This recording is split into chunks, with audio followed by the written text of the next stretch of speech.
I hope you are doing well. I'm doing fantastic. My name is Esther, and today I'm going to talk to you about gaslighting. And this thing wants to drop me. Before I start, I just want to let you know I'm not an expert. I'm just going to talk from experience and based on certain things that I heard and certain things that I heard. I'm actually bringing you this video to raise awareness, as I was triggered by a live that I watched that actually made me feel that I was more affected by this than I thought. Myself, I've been in a gaslighting situationship, and I thought I was healed until I had to think about it again, and then I felt so sad. So this is going to be very hard for me to do. I'm going to try and keep a smile on my face, and I'm going to try to make it less about me because it's very personal to me. First thing, so this video is going to be structured as follows. I'm going to define what gaslighting is. I'm going to read out to you the definition of gaslighting. Then I'm going to read out to you what it means to be, or how it feels like to be in a gaslighting situation or relationship, if you want to call it that. And then after that, I'm going to tell you a story of mine.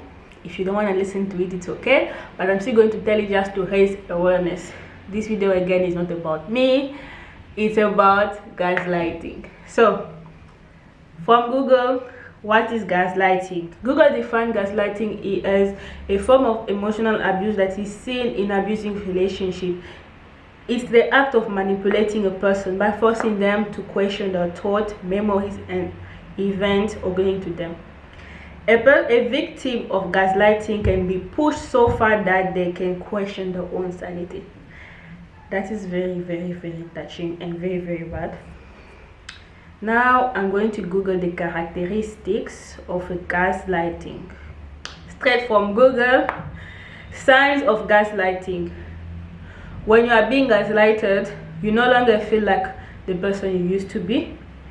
You become more anxious and less confident. You start wondering if you are very sensitive. You feel like everything you do is wrong. You feel like everything that goes wrong is your fault, and then you start apologizing for everything, even for things that you didn't do. Now I'm going to tell you a little bit of a story. I'm not going to tell you how I met this person. I'm not going to go in details in this relationship. I'm just going to give you some highlights. But before I tell you my story, I want you to keep in mind that I'm not perfect. And yes, I make mistake. Everybody makes mistake, and I'm not here to bash anybody. Therefore, I'm not going to tell you the name of this person. We can call this person Rose. Let's call this person Rose. So as a child, since my childhood, I've never had a very close friend with whom I do everything, because I'm introvert. I like my space, so I have friends. So we obviously define friendship differently. I have very good friends in my life, but I've never had a friend with whom I shower, brush my teeth, and do everything with. Even though I've always wanted something like that in my life, which is why when I met Rose, who really wanted to be that type of friend for me, this is the type of friendship she wanted. I was excited. She was fun to be around. I felt like, oh my God, with everything I've been going through, this is all I need. I need a best friend that can be with me every day, all the time. And trust me, at the beginning it was fun until I started being affected emotionally. So an example of something that's affected me emotionally was, for example, once we went out to the mall. She asked me to accompany her to the mall. She wanted to buy one specific item that was costing less than 500 rand. And once we got to the mall, Rose decided to buy multiple star outfits. She spent over 3,000 rand, and she did not even buy what we came for. All the money in her account was empty. Then she asking me why I wasn't buying anything. At that time, my bank account was empty. My bank account was dry. So I said to her, because we're still new friends, I did not know her well like that. So I just told her, well, it's not in my budget. To which she replied, I've noticed you are very stingy with yourself. You just don't want to spend money. Stop pretending that you don't have money. And then I repeated myself. I said I don't have money. She imposed that on me. Thinking about the definition of gaslighting is this person will make you feel like you feel like you're not the person you used to be. You feel like your reality is not your reality anymore, because this person creates a reality for you and want to make you believe it. So as you can see that I don't have money, yet this person is forcing a belief on me. You just don't want to spend money, so now you are creating a story. So this is an example. Another example was one day I was supposed to take her pictures. Yeah, she took me pictures the previous day, and the following day she asked me to take her pictures. Unfortunately, I received an email that got me very sad. I was working on a project, things did not really go accordingly, so I explained to her as that email came, in fact she was in my room, and I showed her and I told her this is what happened. And then the guy called me, we had a discussion, so I was not really happy. So obviously, naturally, it would show on my face. Then she said, well, if you don't want to take me the picture, just let me know. Why are you being moody? So I said to her, well, you just saw what happened. This is not about you. Give me a few minutes to cool off, then we can go outside. I'll take you your pictures. To which she replied, some people are only happy when it's their time to shine. When it's time for somebody else to shine, they start inventing story and showing how they are not happy. That really hurt my feelings, because to me I was like, a good friend should really understand what I just went through. Like, a good friend could understand. I'm not trying to force you here, but why would you feel like I'm comparing myself to you, or why would you feel I'm being jealous of you? So that was my second red flag in that relationship. To which I said nothing. I just begged her, apologized, then we went outside. I took her the pictures that she wanted, and yes, that ended there. And the following day she came to my home, and I was studying. I was doing a few things, but as usual, she comes to my home, I will just stop everything I'm doing, because this is a new friendship I'm trying to build, and I really like this person. So I tend to sacrifice a lot when I really want someone, which is something I'm working on stopping, by the way. Yeah, I stopped what I used to do. We spoke for a bit, then she saw my blow dryer. She's like, well, Estelle, I want to wash my hair. I'm going to take your blow dryer. For me, this answer, before I say what I said, I want you to understand that this is a joke I make a lot with my friends and my other friends, and I never got anybody feel offended. It was the first time that somebody get offended when I say something like this. So to me, I was chilled. I had music in my room, and I said, okay, no problem, you can have it. Because it was up on the top shelf. So I said, okay, no problem, you can have it. Just know that if you break it, you pay. And yes, it is true that blow dryer is expensive as hell. But yes, it's also true that I was joking. She took it personally. She got very upset. She said that I can't compare her to a blow dryer. Then she said so many hurtful things that I don't want to repeat on camera. And I just didn't know what to say. I apologized, and I tried to make her understand that it was just a joke, which she did not want to believe. So she left my home upset and did not use the blow dryer.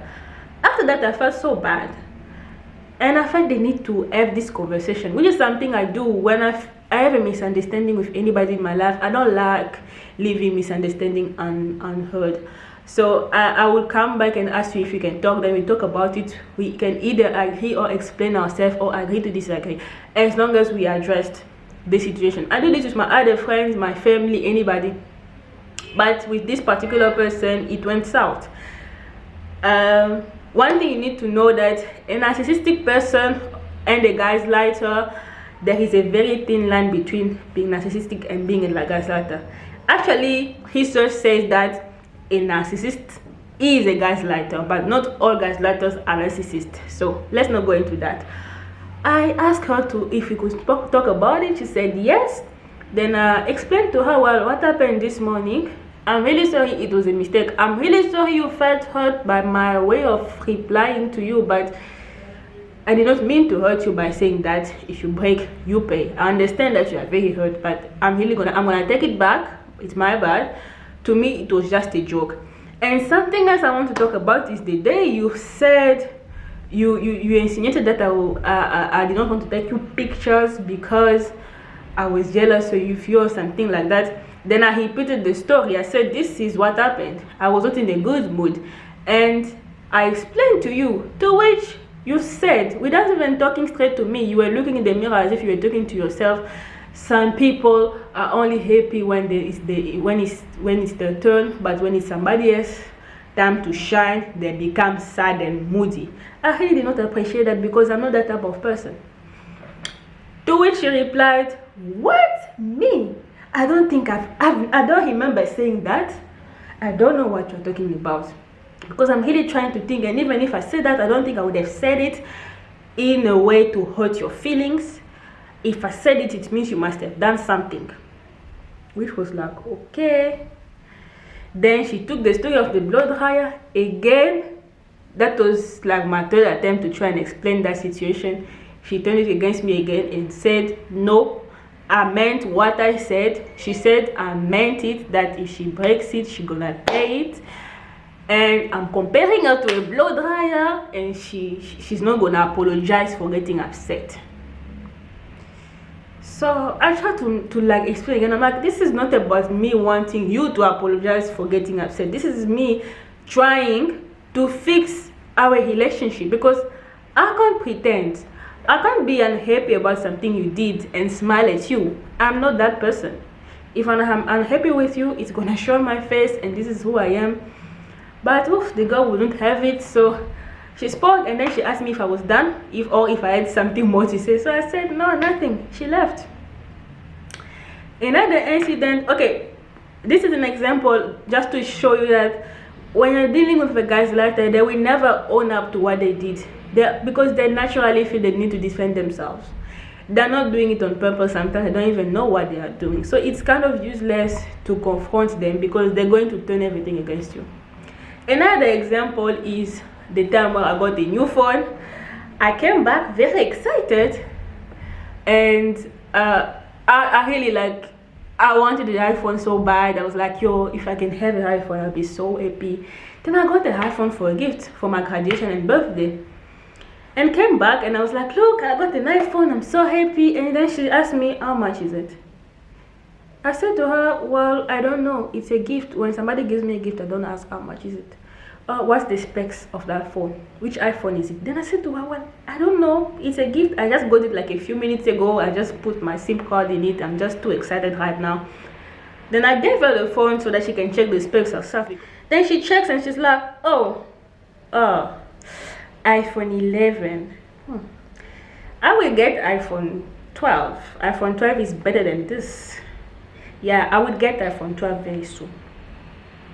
Which was really like something I was not expecting, because a genuine friend was supposed to first be happy, not ask me so many questions and then try to compare yourself to me.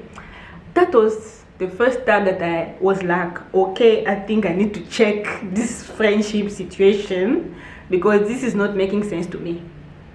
So on purpose, I did not tell my best friend that I got a phone, because I wanted to see a reaction, just in case I was imagining things in my head. When I met my best friend, I did not tell her. I was just using my phone, and she's like, oh, Estelle, you got a new phone. And she was very excited. She took it, we took pictures, and she was very happy. And I felt the genuine friendship love in her voice, and I was so happy. Then I told her what happened with my other friend. I'm like, can you imagine? The girl on the other side, I told her, and this is what she did. Then my friend was like, wow, really? Oh, I don't know what that was about. That's weird. So I was like, yeah, it's weird. Over time, a few things happened between us, a few, like misunderstanding, and I got really emotionally drained. I had to seek again the help of my psychologist. Even though before I met Rose, I was already I was coming from a narcissistic relationship, which means I could tell the signs in this new friendship. But it was weird because usually we think that narcissists are only the people we date. A narcissist cannot just be a friend, but that's so not true, because I was coming from a relationship with a narcissist and I started a friendship with a gaslighter. I could see the sign, but it was not really making sense. I was like, what is happening? Like, am I dreaming? Am I projecting? So I had to talk to my psychologist, explain some stuff. Sometimes I'm really sorry, I had to record some conversation and show my psychologist so that it doesn't seem like I'm just telling my story because I want to pull the shit to my side. But yeah, this is what happened. And from then I started realizing a few things. And yeah, what my psychologist said to me is someone like that needs a host. What if I can just distance myself slowly without confrontation, she will find a new host and move on. And that's exactly what happened. That's exactly what happened. Today I'm happy to say I'm healing. I'm not as healed as I thought I was, but I'm in a better place. I took a few steps back. I was less available for her. I started minding more my business, because one of the things that also happened is every time I was studying and she needed to be with me, she would make comments like, your stuff is easy, you can do it anytime. But every time that she was studying, if I knock on her door, she'll be like, oh my god, I have articles to read, it's a lot. There was even a time when I was reading articles and I have the project to type. She came to my home and she wanted to talk to me, just those fun conversation, nothing serious. And I was like, well, I'm actually working hard now. She said to me, you can always do it like that. Your stuff, your chemistry stuff is easy, your stuff is just calculations. Me, I have to read articles. So whenever you find yourself in a situation where you feel like this person always wants you to feel like your stuff is not important, your schoolwork is easy, your work is easy, everything of yours is either cheap or affordable or easy. For them it's expensive, it takes time, it's hard, then you should know there is a problem right there. Before you go end all your friendship with your friends, I just want you to know one thing. Some people can gaslight you by mistake. So if somebody gaslights you once, please don't be so harsh on them. Give them a chance, because yeah, people can be moody and say things, but you know a gaslighter when this is something that always happen when you are around them, especially if you know that every time you're gonna go out with this person, you're gonna come out home moody, or you're gonna come home regretting, sad. You're gonna feel like you just the worst person on this planet. You should change your life and heal. Cut it off. Cut it off. So yeah, this was my story. I mean, a little bit of the story. I didn't want to come and throw someone under the bus here. I just wanted to use my story as an example. So I gave you a little bit here and there. So this is my story. I hope it was informative. I hope you could relate. If you are dealing with this, I hope you could relate, because being in a gaslighting situation is something that somebody has to point out to you. It's not easy for you to notice, especially if you really like the person you are dealing with. Like I really enjoyed the company. Honestly, everything aside, this person was fun to be with. She was really fun to be with, but she was energy draining. And yeah, so this is my story. I hope it helps somebody else. This story was just for awareness. If you want more stories like this, more videos like this, comment down below. If you've been in a situation like this, comment down below. If you want the full story, comment down below, because there is a lot of tea that I don't want to pour, because I don't want to get emotional. I hate feeling vulnerable on camera, which is why I try to keep it as concise as possible. So this is it for the video. I hope you've enjoyed. See ya. Bye bye.